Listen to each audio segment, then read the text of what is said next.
Welcome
po sa Father's House Christian Center. Nagpapasimula sa gawain ng Panginoon. Yes, hallelujah!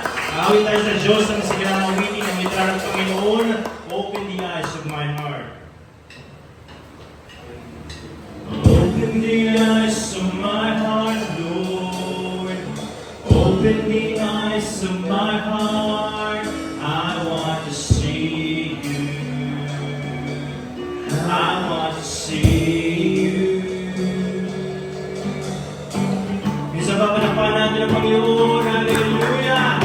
Praise the Lord! Glory to God! Thank you, Jesus! Salamat, Panginoon! Hallelujah! Ito pinakasugan. Hallelujah! Wala na Panginoon! Open the eyes of my heart, Lord. Open the eyes of my heart. I want to see you. I want to see you. One more time. Open the eyes. Open the eyes of my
Glory to God.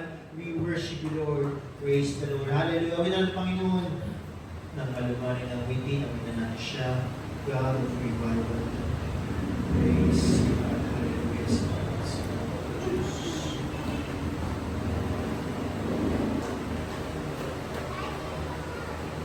Praise the Lord. Glory to God. Hallelujah.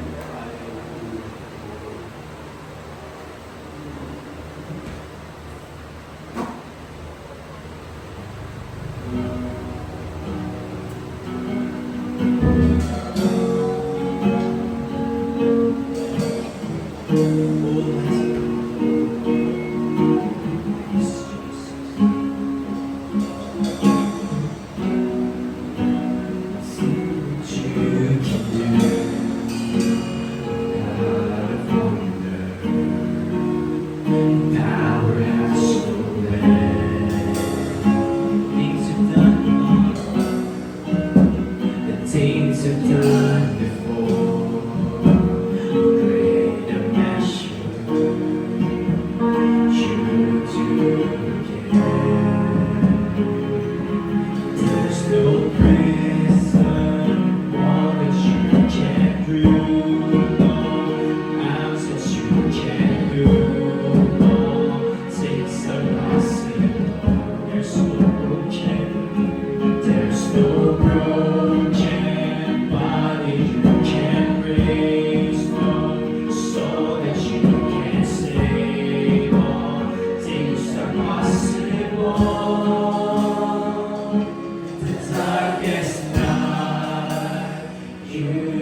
Hallelujah. Glory to Jesus.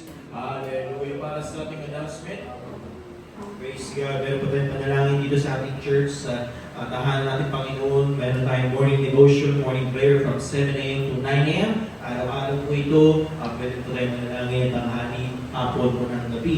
At ang ating Sunday School 9 a.m. sa pagtuturo, pag-aaral, salita ng Panginoon. Darating 10 a.m. ating morning worship service. 6:30 p.m. naman ang ating Sunday evening at midweek service natin every Wednesday, same time po ng gabi. Panalangin natin ang ating bansa, ating Pangulo, President Bongbong Marcos Jr., patanin mga government officials. Dalangin natin ang mga nangyayari ngayon sa gobyerno, mga kaguluhan, mga kaganapan, sana malasod pa at magkaroon din ang paghimasok o paghahari ng Panginoon sa kanilang mga buhay. Pag-pray din natin ang ating mga church leadership international, Pastor Greg Mitchell, Pastor Jessica, Pastor Joe Campbell, sama din natin ating national leader, Pastor Boy Disipina, pati na rin mga regional leaders, Pastor Frank Beneventura, Pastor Nara Bugtay, Pastor Ernie Alente, Pastor Charlie Reyes, Pastor Yel Sebel, at ang ating Mother Church, Pastor Rico Herrera. Dalangin din natin ang mga fellow Baclaran Daughter Churches, Pastor Gerson Balbuena, Pastor Noel Torres, Pastor Richard Isay, Pastor Vincent Saber, Pastor Marceliano, Pastor Bong Canyosa, Pastor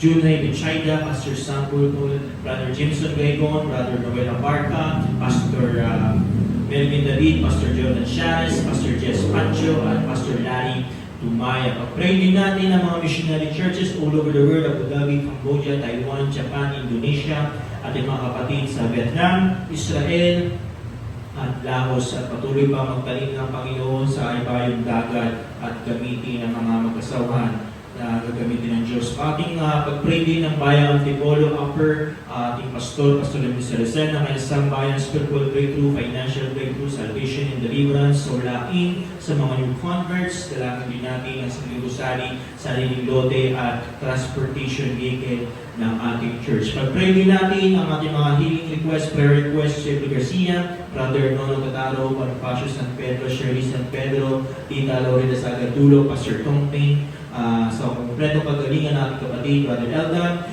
Brother Caden sa Lucena, Sister Lilibet sa Lucena, at kung meron mga karamdaman ngayong gabi ay isama din natin sa panalangin, ilapit natin sa Diyos, kompletong pagalingan din. At lapit din natin sa Panginoon, ating mga mahal sa buhay, humingi tayo ng tulong sa Diyos, kalakasan, karunungan, huwag nating hahayaan ang mga opportunity na lumipad at pag-share natin ang ating kaalaman at pakita natin sa ating mga mahal sa buhay kung paano tayo binago ng Panginoon. Activities natin, meron po tayong impact team next week. Ito po ay Sabado, October 18. Halloween presentation sa Baclaran, November 1. At ang ating International Bible Conference sa Mandaluyong unang linggo ng Nobyembre. At ating impact team next year, March 21. 2026. Hallelujah. Sa mga karagdagang pabalita, ang ating pastor ang mag-uulat. Bago tayo dumakpas sa pangbahagi ng Panginoon, tayo mananalangin at bago tayo manalangin, unahan tayo ng ating kapatid, Brother Atong, sa panalangin. Sa pagpurihin natin, palapakan natin Panginoon. Hallelujah. Praise the Lord. Glory to Jesus. We worship the Lord. Hallelujah. Hallelujah. Almighty God, all-knowing Christ the King. Purihin ka tayo. Ilang universos.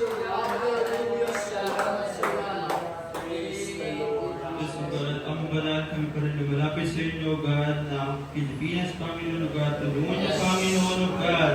Kayo pa rin, God, ang magluklok, Panginoon, sa mga gobernador, Panginoon. Kayo pa rin, God, ang maghimasok sa kanilang mga puso, isipan, Panginoon, sa kanilang mga buhay, Panginoon, God. Gamitin niyo sila, God, pagbaguhin, Panginoon, God, ang sistema ng Pilipinas, Panginoon, God. Kayo pa rin pinapanalangin, Panginoon, God, ang mga nabanggit sa harapan, Panginoon, mga international leaders, Panginoon, God. Ay pa rin na akin, God, at gabayin niyo sila. Ingatan pa rin, Panginoon, God, samahan niyo sila ng inyong Espiritu, Panginoon, God.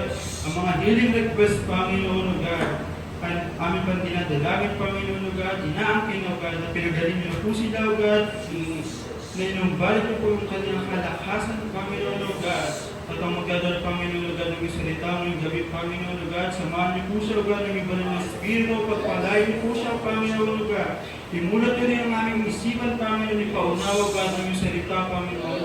Lalabas kami, Panginoon, God, sa inyong sarili, God.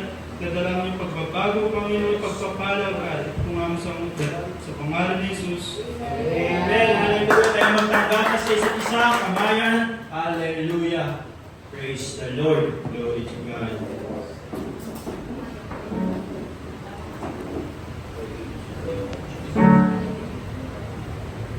The time to be happy is now. Awitan natin ang Panginoon. Praise God. Hallelujah.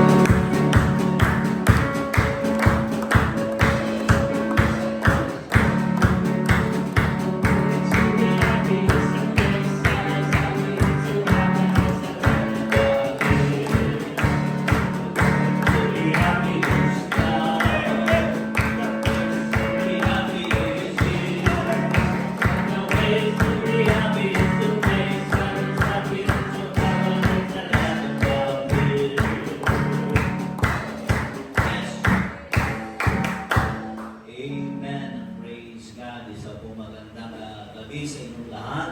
Kinagagala ko kayo makasama sa gawain ng ating Panginoong Diyos. Amen. Praise God. Okay, so amen. Nabanggit na kanina, na-announce na yung ating impact team sa itong 18 ng buwan na ito ng October. So sa Sabado na yan na darating. So Caloocan ang ating wala pa po nakikita na ipinadala nila dahil bago yung address, bago yung lugar na kanilang nilipatan. So wala pa ako nare-receive. So siguro bago Sabado o baka Miyerkules, ay ipadala nila yung pinaka-address. Okay, so yun lang ang ating ilang papalita pa. Hallelujah, wala na ako nalimutan. Okay, tulad ng ating parating ginagawa, amen, bago tayo dumako sa isa sa pinakamahalaga na gawain ng ating Panginoon ay lumilikom tayo ng pananalapi para sa gawain ng ating Panginoong Diyos. Okay, so hallelujah. Hindi na ako magano dito. Ako naniniwala, alam nyo na ito. Amen. Alam nyo kung bakit natin ito ginagawa. Bahagi ng pagsulong ng gawain ng ating Panginoon. At nandito ang pangako ng Panginoon, nandito ang kanyang pangako, ang kanyang binitawan na biyaya at pangako sa mga tao magsasagawa ng mga bagay na ito. Amen. Praise God. Tawagan mo si Elda para tayo pangunahan dito. Praise God. Hallelujah. Okay, tayo ay manalangin sa Panginoon. Dakila at tapat na Diyos na may likha ng langit at ng lupa.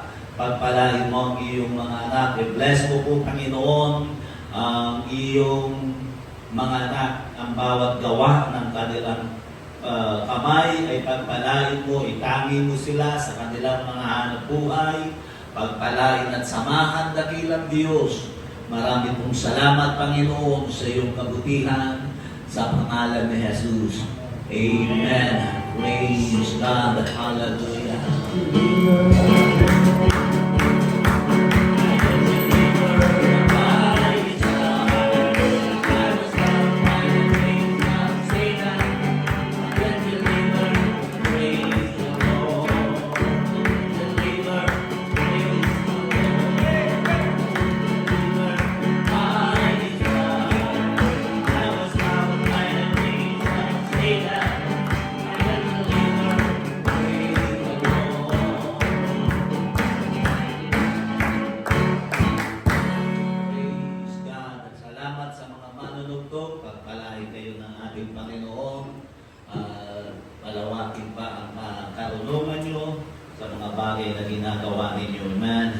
Praise God. Hallelujah. Okay, nabanggit ko na ito, ito ating sa Bayanihan Center yan.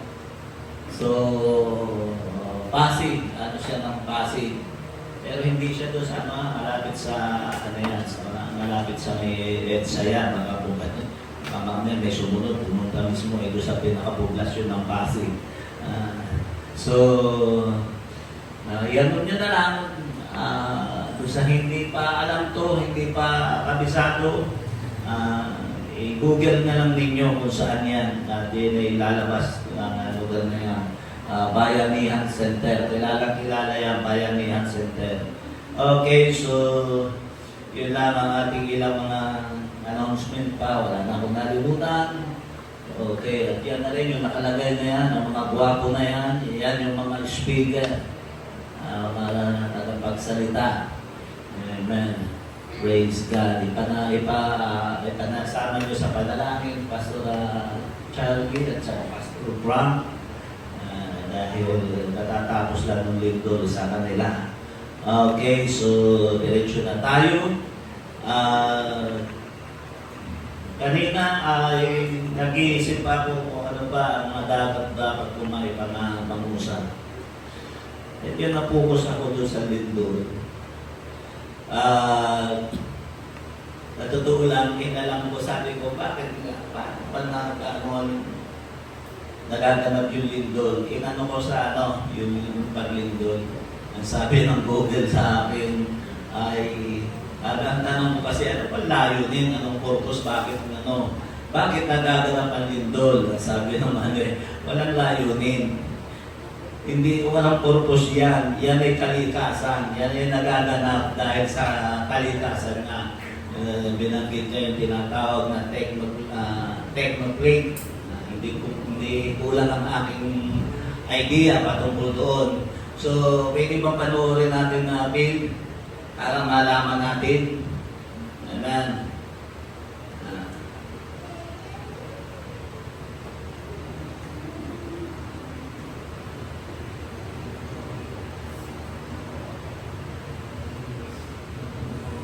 Alam mo ba kung bakit biglang yayanig ang lupa? Yan ang tinatawag nating lindol. Pero saan nga ba ito nagsisimula? Ang lindol ay nangyayari kapag nagkikiskisan o gumagalaw ang mga tectonic plates sa ilalim ng lupa. Ang mga plate na ito ay parang malalaking braso ng puzzle na bumabalot sa ating planeta.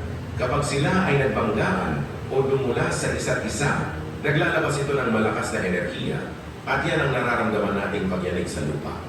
Ang lugar kung saan nagsimula ang pagyanig sa ilalim ng lupa ay tinatawag na focus at ang pinakagitna sa ibabaw ng lupa kung saan unang naramdaman ang lindol ay epicenter. Mas malapit ka sa epicenter, mas malakas ang lindol na mararamdaman mo.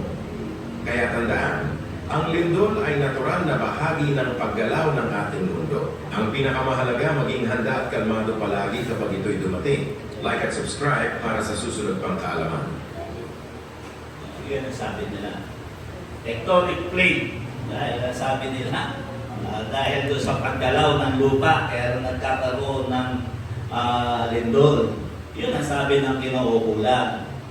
Yan ang sabi ng siyensya. Pero kung ang tatanungin natin ay ang Bible, meron siyang mensahe dyan. Kaya, yun po yung nais kong dalhin. Sabi ko, parang hindi pa ako nakapang-usap dito. Okay, so makibukas kayo sa akin. Mapapasahin ko, ito yung buksan sa Hebreo chapter 12 sa King James Version. Pero ang aking yatang kinuha ay Good News Bible o Magandang Balita. Nandito sinasaad ng salita ng ating Panginoon. Nandito nakalagay. Hebreo chapter 12 verse 25 to 28. Umpisahan natin sa 25. Pagkaingatan o pag-ingatan ninyong kayo'y huwag tumanggi sa nagsasalita. Sapagkat kung hindi nakatanan ang mga nagsitanggi sa nagbalita sa kanila sa ibabaw ng lupa, ay lalo pa tayo hindi makatatanan na nagsisihiwalay doon sa nagbabalitang buhat sa langit. Verse 26, na ang tinig na yaon ay nagpayanig noon ng lupa. Ang tinutukoy dito ay ang Diyos. Nang magsalita siya noong panahon ni Moises, nung kausapin na ang Israel, yumangin ang lupa. Habang ibinibigay yung 10 Commandments, habang kung nagsasalita ang Diyos doon, yumayanig ang lupa. Na ang tinig na yaon ay nagpayamig noon ng lupa, datapwat ngayon nangako siya na nagsasabing, minsan pang iyayanigin ko, hindi lamang ang lupa, kundi pati ang langit. Verse 27, at itong salitang minsan pang ay pinagkakahulugan ang pag-alis niya ang mga bagay na niyayanig. Kung isasanggunin natin sa Bible, ibig sabihin, pinapakita rito na sinasadya o siya ang Diyos ang nagpapayanig. At ginagawa niya ito upang alisin ang mga bagay na nayayanig. Gaya ng mga bagay na ginawa upang mamalagi ang mga hindi na niyayanig. Verse 28, kaya pagkatanggap ng isang kahariang hindi magagalaw, ay magkaroon tayo ng biyayan sa pamamagitan nito'y makapaghahandog tayo may paggalang at katakutan ng Panginoon. Para mas lalong lumiwanag, Tagalog contemporary ang aking minsan pang uulitin na pasahe. Kaya mag-ingat kayo at huwag tanggihan ang Diyos na nagsasalita sa atin. Ang mga tao noon na hindi nakinig sa mga propeta rito sa lupa ay hindi nakaligtas sa parusa. Paano kaya tayo makakaligtas kung hindi natin pakikinggan ang nagsasalita mula sa langit? Yumanig noon ang lupa ng magsalita ang Diyos at ngayon ay nangako siya, minsan ko pang yayanigin ang mundo. Pati na rin ang langit, ang katagang minsan pa ay nagpapahiwatig na alisin ng Diyos ang lahat ng nilikha niya na nayayanig. Yun na sinasabi ko, aalisin niya ang lahat ng bagay na nayayanig para manatili ang mga bagay na hindi nayayanig. Kaya magpasalamat tayo sa Diyos dahil kabilang na tayo sa kaharian niya na hindi nayayanig. Sambahin natin siya sa paraang kalugod-lugod na may takot at paggalang sa Kanya. Tayo po'y manalangin sa Panginoon. Dakila at tapat na Diyos na may likha ng langit at ng lupa. God, ang dalangin po namin ay pagpalain mo po, Panginoon, ang iyong salita. Tulad ng aking dinadalangin sa iyo, God, pakawalan mo ang espiritu ng kalayaan at ang espiritu ng pananampalataya. Amen. Ay sumaaming kalagitnaan, dakilang Diyos. Marami pong salamat, Panginoon, sa pangalan ni Jesus. Amen. Ang paksa na aking nabuo rito ay sinalungat nga ng Google, rather purpose. Yan daw ay kalikasan. Pero mangungusap ako sa paksang, what is the purpose of an earthquake? Meron po yan layunin. Yan ay pinapakita sa kanila dahil hindi sila naniniwala sa Bible. Kalimitan kasi ang science, kalimitan ay anti-Bible yan. Yan ay hindi naniniwala. Kalimitan ang nagtataguyod ng science ay mga atheists, mga hindi naniniwala sa Diyos. Kaya nga kanilang pinakalat na ang tao ay galing sa unggoy dahil hindi sila naniniwala sa Bible. Pero ang salita ng Diyos ay nagpapakita ng mga bagay ng kanyang katotohanan.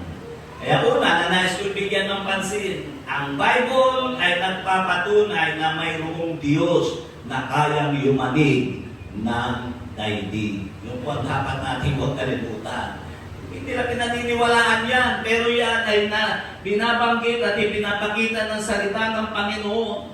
Amen. Yung ating teksto na binasa ay nagpapakita na kontrolado niya ang daigdig. Kaya ang Bible ay nagpapatunay, ang nagaganap na paglindol ngayon kung saan saang dako, sabi ko nga kanina, taglindol ngayon. Diba? Malimit laging lumilindol. Yan ay bakit yan nangyayari sa dahilan patunay na ang salita ng Diyos ay pawang katotohanan. Amen. Sapagkat ipinakita at ipinaunawa ng Bible sa atin ang mga bagay na yan. Ipinangusap at ipinakita sa atin ang katotohanan. Amen. Saan tayo maniniwala? Kaya kung tatanungin, paniniwalaan ko ang salita ng Diyos. Awit chapter 29 verse 8. Niyayanig ng tinig ng Panginoon ang ilang, niyayanig ng Panginoon ang ilang ng Kades. So, napakalinaw na ipinapakita at itinuturo ng Bible na ang Diyos ay makapangyarihan sa lahat, kaya niyang ugain ang pundasyon ng daigdig. Hindi imposible dahil ang daigdig ay nalikha dahil sa Kanya lamang na salita. Kaya sa pamamagitan din ng Kanyang salita, umuuga ang pundasyon. Yan ang aking paniniwala. Hindi techno-click. Techno ba? Techno-click. Hindi mo ito nakagad eh. Bagamat sa isang banda ay maaring yun ay ginagamit ng Panginoon, pero ang siyang nagsasagawan ko ay ang ating Panginoon. Hagay, chapter 2, verse 6 to 7, and then 21. Sapagkat ganito ang sabi ng Panginoon ng mga hukbo, minsan na lamang, sandaling panahon. Kaya sabi ko, ilang linggo na lang eh. Sapagkat ganito, sabi ng Panginoon ng mga hukbo, minsan na lamang, sandaling panahon at aking uugahin ang langit. Hindi lang lupa, ha? Pati langit at ang lupa at ang dagat at ang tuyong lupa. Kaya nagkakaroon ng tsunami. Yun ang dahilan nung meron din paglindol sa dagat. Sa verse 7, ganito ang pagkakasabi, at aking uugahin ang lahat ng bansa. Nangyayari ba ito o hindi?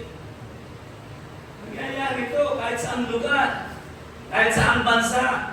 Aking uugahin ang lahat ng bansa at darating ang mga bagay na nais ng lahat ng bansa. At aking pupunuin ang bahay na ito ng kaluwalhatian, sabi ng Panginoon ng mga hukbo.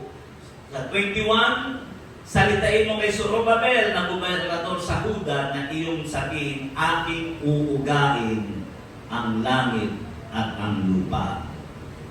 So, ang lindol ay patunay na ang salita ng Diyos ay tunay. Yung po ang nagpapatunay na ang salita ng Diyos ay katotohanan.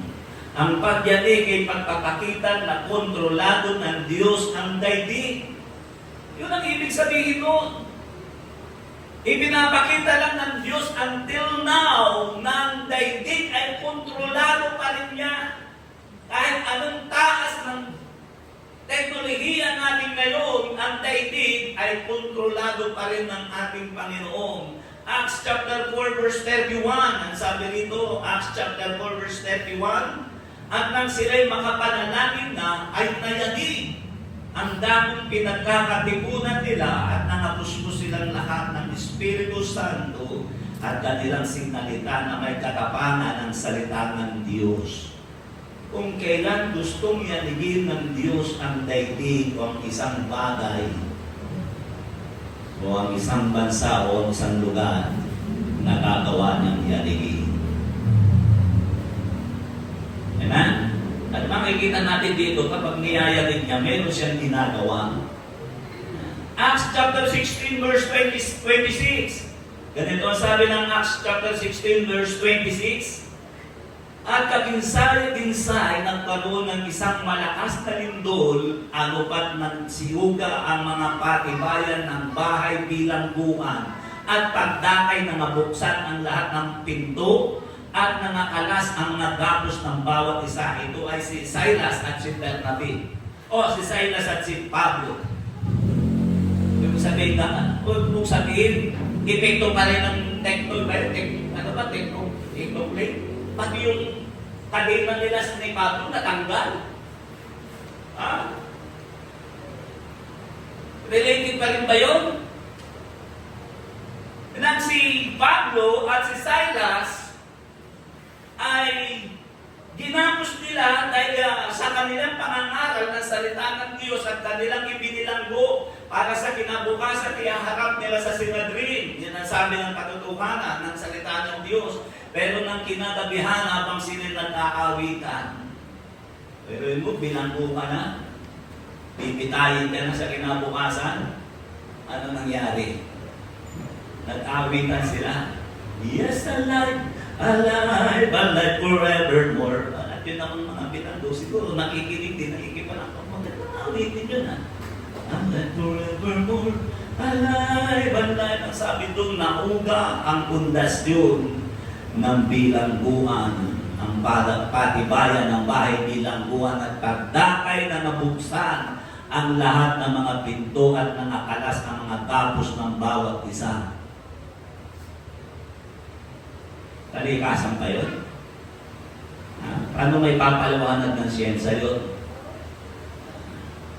Pag gusto ng Panginoon, pag mayroon siyang gusto ng gawin, mayroon siyang gustong palayain, ginagawa niya ang mga bagay na yun.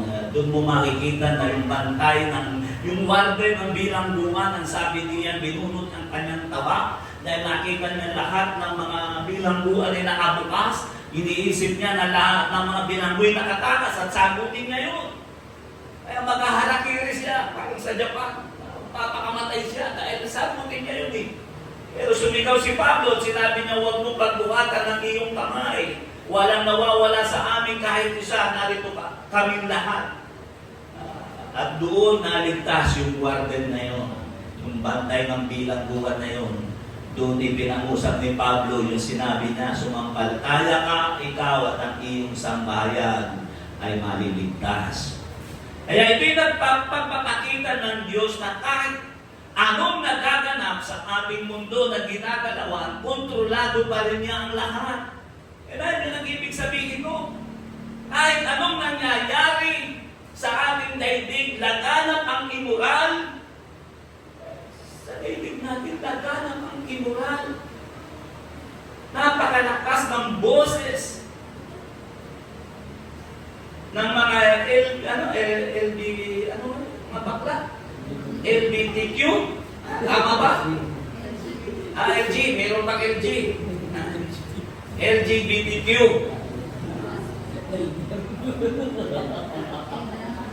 LG lang na ba yan? Maganda yun, LG.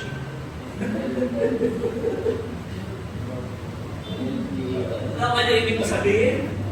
Kung bakit namatay ang isang Amerikano dahil sa pangangaral at pagtuliksa niya ng pornografiya at ng abortion at ng immorality, kabaklaan at katumbuyan sa Amerika. Ipinapakita ng Panginoon until now, kahit anong patayuan, kahit anong pang asenso, kahit anong teknolohiya, kahit gumawa pa ang mga Hapon, na sabi nila na mga bearing o spring sa kanilang mga building, sasayaw lang daw yung mga building. Ginawa nila para sa lindol. Pero anong sabi ng Panginoon sa pamamagitan ni Propeta Hagay, minsan ko pang yayanihin. Hindi natin alam, baka yun yung the big one. Hindi natin alam. Matthew chapter 28 verse 2. Matthew 28 verse 2. At narito lumindol ng malakas sapagkat bumaba mula sa langit ang isang anghel ng Panginoon at naparoon iginulong ang bato at nakaupo sa ibabaw nito. Yan ay nangyari nung si Jesus nung pangatlong araw na sina Maria, yung tatlong Maria ay nag-iisip kung paano lang nila maigugulong, kung paano nila magatalaw ang Panginoon at malalagyan ng pabango yung katawan niya. Sabi niya, kasi yung bato na yun, maaari mga kayod sa mga Bible scholar, maaari mga 4 o mga 5 kalalakihan na nagpapagulong nun. Ay sila yung mga babae. Kaya yung tatlong Maria na naglalakad doon, na nag-iisip sila. At dahil na yun ang kanilang nasa puso nila, paglingkuran ng bangkay ng Panginoon, anong sabi roon? Bumaba ang isang anghel at nagkaroon ng malakas na lindol. Paano may papaliwanag yun? Na dumudulas at naguumpugan ng mga lupa. Sabi rito, ginawa yun para mabuksan ang pintuan na kinalilibingan ng Panginoon at nakita nila doon wala ang bangkay ng Panginoon. Ano ibig sabihin nito? Tulad ng aking sinabi, ito'y pagpapakita ng daigdig. Kung gusto niyang yanigin, kaya nang yanigin. Siya ang nagyayanig. At sabi ng mga Katoliko, nagbubuling daw si San Pedro. Kaya daw, paghapis ng bulan, kaya nayanig. Ewan ko kung gano'ng katotoo yun. Ang sabi naman ng taga-Tabaw, na kayo'y nakapigit, hindi nyo kasi ako binuto. Kaya yan. Panay ng lintol.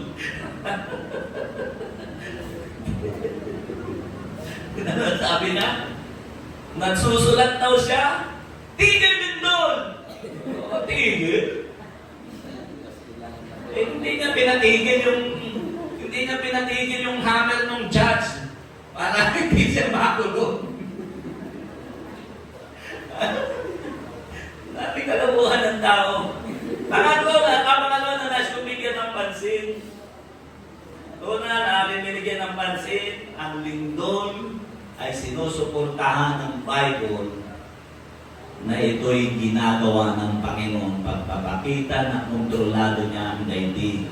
Pangalawa, ayon sa Bible, ang pagyanig ng lupa ay nagpapakita ng galit ng Diyos. At dito mo makikita, hindi natutuwa. Hindi natutuwa. Ang Diyos sa nangyayari sa ating daigdig, sa imoralidad ng daigdig natin, yan ay nagpapakita na hindi nalulugod o hindi na ipinapakita ng Diyos sa pamamagitan ng lindol ang kanyang damdamin, ang kanyang pagtutol. Yan ang dahilan kung bakit nagaganap yan. Dahil sa panahon natin, ang mga baluktot ay napakalakas ng tinig. Yun ang totoo niyan. Isaiah chapter 13 verse 13. Ito yung sabi ng aklat ng Isaiah chapter 13 verse 13. Kaya't aking panginginigin ang mga langit at ang lupa. Yayanigin mula sa kinaroroonan sa puot ng Panginoon ng mga hukbo sa kaarawan ng kanyang mabangis na galit. Pinapakita niya yan. Tinututulan niya ang nangyayari sa daigdig. Hindi ito nauunawaan. At hindi ang sasang-ayunan ng siyensa. Hindi nila sasang-ayunan yan. Dahil para sa kanila, kalikasan yan. Pero para sa ating Panginoon, ang Bible ay nagpapakita, ito'y pagpapakita ng pagtutol ng Diyos sa nangyayari sa ating sanlibutan. Aklat ng Awit chapter 18 verse 7, nang magkagayon na uga at nayanig ang lupa at ang mga patibayan naman ng mga bundok ay nakilos at nauga sapagkat siya'y nabuot. Kaya dapat sana maunawaan ng mga lamang tao ito kung bakit nagaganap ito. Kung bakit nangyayari yan. Kaya dapat maunawaan, ulitin ko, ng tao na ang pagyanig ay hindi basta bunga ng kalikasan na dapat pagtiisan ng tao, kundi ito'y pagpapahayag ng pagtutol ng Diyos at sa nalalapit na paghabol ng Diyos sa sangkatauhan. Pagpapahayag yan, pagpapahayag ng damdamin ng ating Panginoon yan. Ang pagyanig ay salita ng Diyos. Alam niyo yung pagyanig na yan. Kung ating ibabase sa Bible, may kinalaman niya. Pwedeng ipakita niya na ibig sabihin niya nagsasalita ang Diyos kapag lumayanig at ipagpapakita ng kanyang pagtutol. Kasi ang Bible kasi nagpapakita na ang tinig ng Diyos kapag siya nagsasalita, yun ang sabi ng teksto natin na minsan nagsalita ang Diyos na uga ang daigdig. Yung nasabi, di ba, sa anong teksto binasa kanina? Ang pagyanig ay salita ng Diyos na tahasang pagtutol sa gawain ng tao. Hindi kasi pwedeng marinig ng diretsahan ng tao ang dinig ng Diyos. Mamamatay ang tao na makarinig. Kaya pumili siya ng mga lingkod niya. Kaya ano sabi doon sa verse 25 ng ating teksto? Ano sabi ron? Ano ba ang pagkakasabi doon? Ano sabi? Pag-ingatan ninyong huwag kayong tumanggi sa nagsasalita. Sapagkat kung hindi nakatana naman nagsitanggi sa nagbalita sa kanila sa ibabaw ng lupa, ay lalo pa tayong hindi makatatanan na nagsisihiwalay doon sa nagpapalit-akuhat sa langit. Kaya gumamit ang Panginoon ng mga tao na magsasalita.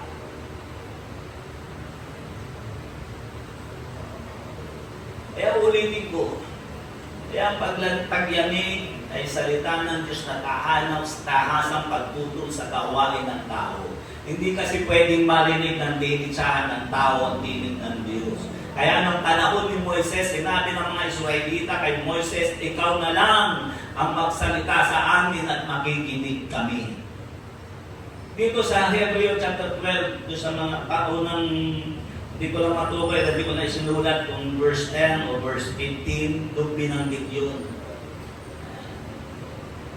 Na sinabi nila kay Moises at sa aklat ng Exodus, nung magsalita ang Diyos doon sa bundok, nagsalita siya kay Moises, o sa mga Israelita, ang sabi ng mga Israelita, ikaw na lang ang magsalita sa amin, huwag na ang Diyos sapagkat mamamatay kami. Yan. Kasabay mo yung pagyanig. Yan makikita natin, alin tulad yan. Sino makapagsasabi ng Diyos din nagsasalita? Nagpapakita ng pagtutol. Sa panahon ngayon, ang mga tao ng Diyos ay hindi na pinakikinggan ng tao. Kaya ngayon ang pagyanig ay pangungusap ng Diyos yan sa tao. Ano sabi? Yumanig. Aklat ng Hebreo 12:26, yumanig noon ang lupa nang magsalita ang Diyos at ngayon ay nangako siya minsan upang yayanigin ang mundo pati na rin ang langit.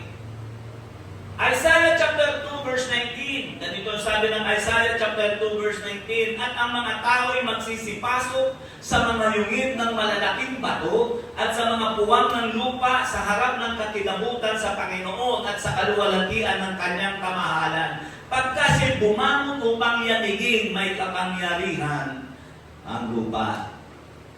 Isaiah chapter 2 verse 21, upang pumasok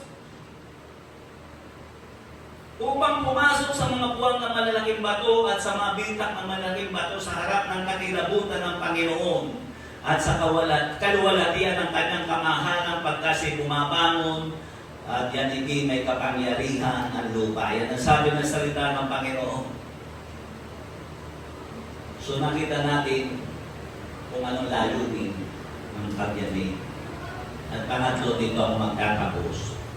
Ayon sa Bible, ang pagyanig ay pagpapakita o pagpapakita ng pagtatanging ng Diyos. Meron siyang itinatanging. Di ba yung mas mababaw yung sali nung sa Tagalog contemporary, ganito yung sinabi doon sa ating teksto. Kaya magpasalamat tayo sa Diyos dahil kabilang na tayo sa kaharian niya na hindi nayayanig. Ano mangyayari yun? Dapat natin maunawaan ang ibig ipag-usap dyan ni Apostol Pablo dahil si Apostol Pablo ang ay sulat ng aklat ng Hebreo. Tanggapin nyo ang kaharian hindi nayayanig. Amen? Anong ibig sabihin ito? Tanggapin ninyo o sampalatayanan ninyo ang salita ng Diyos. Itong salita na ating pinag-aaralan kailanman hindi ito kayang yanigin o ugahin. Ang salita ng Diyos, ano sabi ng Bible, lilipas ang langit at ang lupa datapwat ang salita ng Diyos ay mananatili magkailanman. Sino tumatanggap sa Panginoon? Yan ang dapat nating maunawaan. Saan ka nabibilang? Ang tinatanggap ng napakaraming tao ngayon ay ang mga bagay na niyayanig niya at aalisin niya. Pero nangako siya na ang mga taong tumatanggap at napapabilang sa mga bagay na hindi nayayanig ay kanyang pag-iingatan. Kanyang hindi kailanman mayayanig. Ito sabi ng salita ng Panginoon. Aklat ng Awit chapter 15 verse 5. Siya hindi naglalabas ng kanyang salapi sa patubo ni kumukuha man ng suhol laban sa walang sala. Siya gumagawa ng mga bagay na ito ay hindi makikilos kailanman. Yun daw hindi nagpapatubo, nagpa-5-6. Kaya huwag ka na kayo mangarap ng 5-6 na hindi kalooban ng Diyos yan. Ang mga Israelita hindi naniniwala dyan. Yun yung sinasabi niya rito. Na, kapag gumagawa ka ng matuwid, ibig sabihin, hindi ka kailanman makikilos. Kaya nga may kanta tayo, I shall not be moved. Yun ang nakakaala mo. Lumang kanta na yun, kahit man ako, yun na lang natatandaan ko. I shall not be moved. Hindi ka kaya kilusin. Itatangi ng Diyos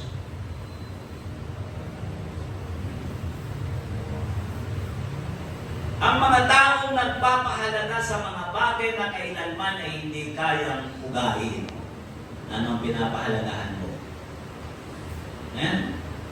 Anong pinapahalagahan mo? Itatangi ng Diyos ang mga taong nagpapahalaga sa mga bagay na kailanman ay hindi kayang ugahin. Minsan pang ipinangusap ng Panginoon na sabi na maging ang pintuan ng impyerno ay hindi mananalig sa aming iglesia. Sinabi niya yan sa aklat ng Mateo sa chapter 16 verse 18 at sa sumunod ng mga versikulo. Psalms chapter aklat ng Psalm chapter 125 verse 1, ganito ang sinasabi, silang nagsisitiwala sa Panginoon ay parang bundok ng Siyon na hindi maaaring makilos, kundi mananatili magpakailanman. Kaya ang lindol ay pagtatangi. Pagtatangi yan ng mga taong nagtitiwala. Ano sabi ron? Mapalad kayo kung kayo'y kabilang sa kaharian niyang hindi nayayanig. Ito ang dapat natin maunawaan. Alam niyo, may pangyayari noon na hindi ko malimutan. Nagkaroon ng malakas na bagyo. Hindi ko na matandaan, matukoy kung anong bagyo yun. Nakita ko yung ilog doon sa Tayabas, tumaas yung tubig at yung mga bahay doon, kita ko nahahati. Bumabagsak doon sa ilog. Alam niyo, ang naisip namin Pastor Naro noon, sabi namin, kumusta na kaya si Brother Kadi? Paano si Brother Kadi, ang bahay niya ay nasa malapit sa ilog. Tumira din kami ni Mama doon eh. Bago wala pa kaming anak. Yung bahay na niya ang aming yung tubets andun sa ilog. Kaya pagka makikita mo doon, minatawid doon sa tulay, yung hanging bridge yung tulay doon, yung lubid lang. Makikita mo doon pag umaga. Ang pupuwi ng mga buwit doon sa mga ilog kasi mga takiplada, jari, isang payong. Wala talaga, doon talaga ang kanilang doon talaga ang kanilang CR na paliguran nila. Kaya makikita mo doon, puti nung puwit nung isa ako. Makikita mo talaga doon, puro ng agano, nakikita yung ulo. Kami ni Mama, naranasan din namin ng doon. Kasi yung may-ari ng bahay na yun doon ay mananampalataya. Noong panahon na yun ay pastor ng Lucena. Yung may-ari na yung bahay na yun at yung lupa na yun. Andun din si Brother Kati. Ay bumabagyo, pinuntahan talaga namin. Nandun talaga ako na-amaze. Yung tubig, alam niyo yung tubig, nahati. Yung ilog nahati. Lumaki siya at nahati. Nagsamang ganun. Doon sa sana nakagalon, andun yung bahay ni Brother David, andun sa gitna. Kumakaway sa amin. Pastor, okay lang kami dito, safe na safe. Sabi naman, pag-ibig ng Diyos. Napakaraming bahay. Ang nadala, nakita mo nagtulutangan yung mga baboy. Si Brother David, mga kapagpatutuo niya. Andun siya, kakaway ko. Pastor, okay lang kami rito. Ano nangyari yun? Yun yung ibig sabihin dito, pagkakami ng Diyos yun. Ang gandang awit. O Proverbs chapter 10 verse 30. Ang matuwid ay hindi makikilos kailanman, ngunit ang masama ay hindi tatahan sa lupain. Yun yung sabi doon. Ano sabi doon? Yayanigin niya para maalis ang mga bagay na nayayanig. Ano ang tinatayuan mo? Ano ang iyayakap mo? Ha? Ano ang iyayakap mo? Popularity? Ano ang iyayakap mo? Business? Ano ang iyayakap mo? Ang sabi ng Bible natin pinag-aralan, aalisin niya lahat ng mga bagay na nayayanig upang itangin niya ang mga bagay na hindi nayayanig. Yun yung kanyang gawain. Ang salita ng Diyos kailanman hindi kaya yanigin. Awit chapter 16 verse 8. Aking inilalagay na lagi ang Panginoon sa harap ko, sapagkat kung siya ay nasa aking kanan, hindi ako makikilos. Yun yung sinasabi ko. Sa wikang English kasi nakalagay dito, my right hand, I shall not be moved. Hindi ako kailanman makikilos. Awit chapter 62 verse 6. Awit chapter 62 verse 6, siya lamang ang aking malaking bato at aking kaligtasan, siya'y aking matayog na muog. Hindi ako makikilos. Amen? Gusto kong balikan natin sa aking pagtatapos yung ating teksto para makita nyo naman maayos. Ito yung sabi rito. Sabi rito, minsan ko pang iyayanigin ang mundo. Ito yung Tagalog Contemporary Version. Pati na rin ang langit. Ang langit. Ang katagang minsan pa ay nagpapahiwatig na aalisin ng Diyos ang lahat ng nilikha niya na nayayanig. Para manatili. Pwede natin sabihin, para itangi ang mga bagay na hindi nayayanig. Kaya magpasalamat tayo sa Diyos dahil kabilang na tayo sa kaharian niya na hindi nayayanig. Ito yung dapat natin. Kaya mag-isip tayo mga kapatid sa Panginoon. Huwag mong isugal, isa lang ang buhay mo. Huwag mong isugal ang buhay mo. Amen? Saan mo ibibilang? Anong yayakapin mo? Mga bagay na yayanigin ng ating Panginoon? Ano sabi na doon? Lahat ng nayayanig, aalisin niya. Ano ba yung mga bagay na nayayanig? Building, lupa, niyog, mangga, bahay. Di ba? Kasikatan, lahat yan. Lahat ng bagay dito sa daigdig, nayayanig yan. Ano sabi ng Panginoon? Aalisin niya lahat yan. Yan ang dahilan kung bakit mayroong paglindol. Ipinakikita niya na ang kanyang salita ay nananayo. At anong sabi niya?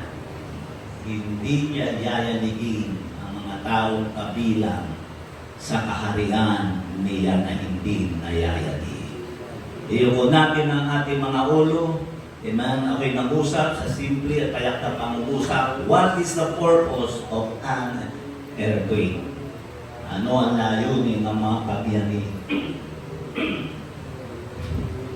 Hindi yan nangyayari para lang mayroong maibalita.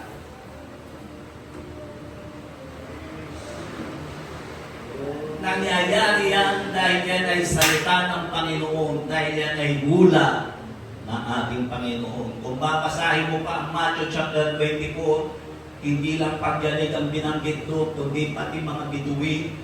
At ang mga buwan, araw ay hindi na magbibigay ng liwanag. Ito ang dapat natin maunawaan. Ngayon, hindi panahon ng pagsasalawahan. Ang salita ng Panginoon ay totoo. Yan ang layunin kung bakit may nakikita ka. Ang bansa natin nahihirapan dahil napakakurap ng mga opisyalis. Dagdag pa ang paglindol at pagbagsak ng mga proyekto ng ating bansa. Mga gusali, mga tulay, mga establishmento, bumabagsak. Kaya dapat tayong mag-isip. Yan ay salita ng Diyos. Pagtutol yan sa nagaganap na pagyakap ng sanlibutan sa imoralidad. Hindi lang naunawaan yan ng maraming tao. Hindi nila naunawaan yan dahil hindi sila nagbabasa ng salita ng Diyos. Niyayakap nila ang mga bagay na hindi nila alam, hinulaan ng Panginoon na aalisin niya ang lahat ng bagay na nayayanig. Ibabagsak niya ang lahat ng bagay na nayayanig. Sabi nga sa Matthew chapter 24 verse 1, lahat na nakikita niyo ng mga bato sa kapwa na bato ay ibabagsak ng Panginoon. Yan ang sabi ng Panginoong Jesus. Kaya ang sabi doon, walang bato na matitirang nakatayo sa kapwa niya bato. Building ang tinutukoy dyan.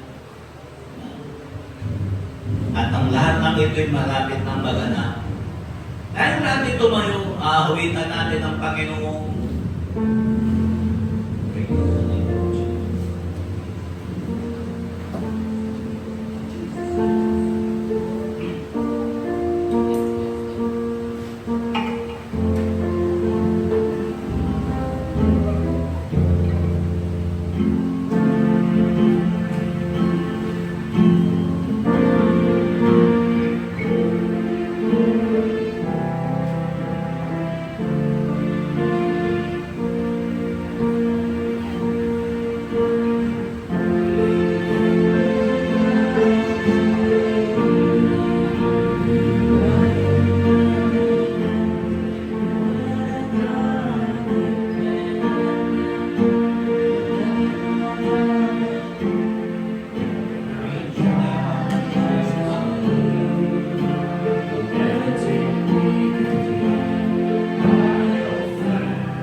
pinahalagahan mo ang presensya ng Diyos, kung pinahalagahan mo ang kanyang salita, ikaw ang tinutukoy sa Bible na mapalad ka dahil kabilang ka na sa mga bagay na hindi nayalagay.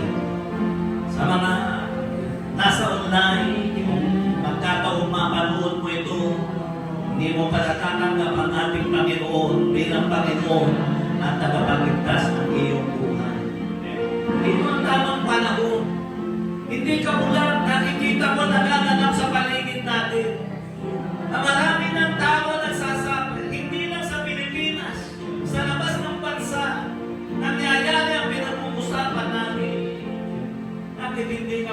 disgrasya. Talikuran mo, huwag mong yakawin ng mga bagay na niyayakap ng tao.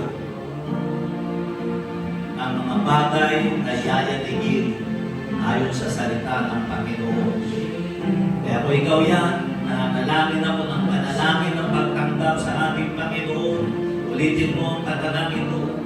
Panginoon, inaamin mo po na ako'y nagkamali, kasala, at nagkulang sa iyo. Sinasampalataya ng po ikaw, walang imposible sa iyo. Kaya mong yanigin, kaya mong ibagsak ang anumang bagay na naiisip mo. Kaya sa oras na ito, sinasampalatayanan kita at pinagsisisihan ko ang lahat ng aking pagkakasala. At dahil dito, napasya ako na ikaw ay aking tanggapin bilang aking Panginoon, tagapagligtas ng aking buhay. At pinupuksan ko ang aking puso, inaanyayahan kita na pumasok at maghari sa aking buhay. Sa pinakasentro ng buhay ko, isulat mo, Panginoon, ang aking pangalan sa aklat ng buhay. Upang sa iyong muling pagbabalik ay makasama mo ako doon sa buhay na walang hanggan. Maraming salamat, Panginoon, sa pangalan ni Jesus. Amen. Praise God. Mayroon pang isang bagay na hindi kaya niyalingin. Ang kalagitnaan, ang pinakasentro ng kalooban ng Diyos. Kapag naroon ka sa pinakasentro ng kalooban ng Diyos, tatayo ka doon, sasabihin ko sa iyo, hindi ka kayang yanigin. Yan ang dapat mong maunawaan. Kaya alamin mo kung ano ang ginagawa mo. Yan may kalooban ng Diyos. Yan may naaayon sa kalooban ng Panginoon. Kaya nga na bukas, hindi tayo makipag-usap sa ating Panginoon Jesus. Praise the name of Jesus. Huwag tayo maging mangma sa nangyayari sa ating kapaligiran. Huwag kang maging ignorante. Praise the name of Jesus. Lord of God, maraming salamat sa iyong kabutihan. Maraming salamat sa iyong biyaya. Lord, nag-usap ka sa buhay nila. Ang mga bagay na hindi mo kayang pag-inawin, hindi mo kayang ipag-usap. Ikaw ang nag-usap sa kanila ng ibang Lord of God, hallelujah.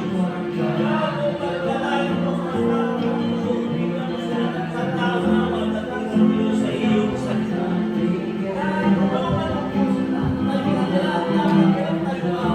Bigyan mo sila ng pagkakalalaya sa iyong dating ng Diyos. Pagkalayo mo ang lahat ng mga dating ng Diyos na usap sa kanila. Yes, Lord of God, Lord, pagkalayo mo sa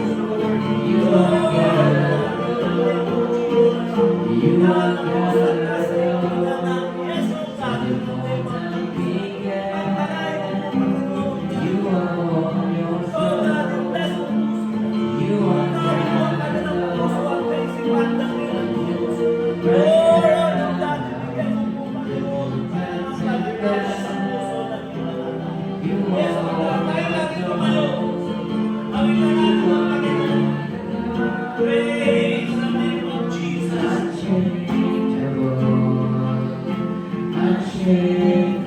Praise the name of Jesus. Praise the name of Jesus.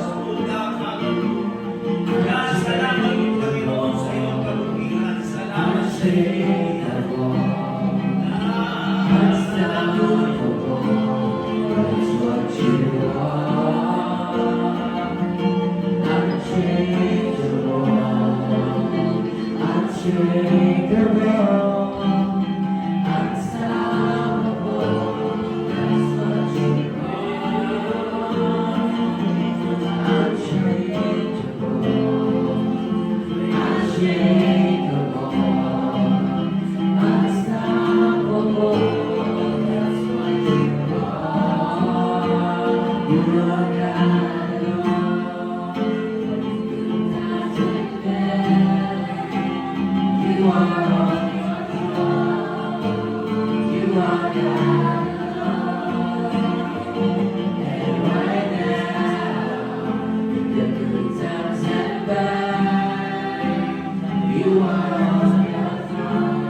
Pagpalain kayo ng ating Panginoon ang makapangyarihan sa lahat.